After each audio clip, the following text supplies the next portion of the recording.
গতবার যেরকম পানি ছিল লাস্ট টাইম যে আসছিলাম ওরকম পানি এখন আর নাই। তো আমরা এখন নৌকার জন্য অপেক্ষা করি, দেখি কতক্ষণ লাগে। এই যে সামনে এখানে হলো এটা ইন্ডিয়ার পাহাড়, পাহাড় ঘেঁষে আমরা এখন যাচ্ছি মায়াবী ঝর্ণার দিকে। দেখেন ভাই কি স্রোত এটা গভীর কতটুকু, এখানে কিন্তু তেমন একটা স্রোত নাই। এখন আবহাওয়াটা কিন্তু যথেষ্ট ঠান্ডা।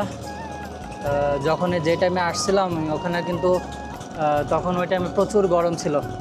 তো আমরা এখন আছি বর্তমানে এটা মায়াবী ঝর্ণা না, মায়াবী ঝর্ণাতে। কিছুদিন আগে এই জায়গাতে অনেক পানি ছিল, কিন্তু এখন আর সেরকম পানি নাই। গতকালকে রাত্রে এখানে বৃষ্টি হয়েছে।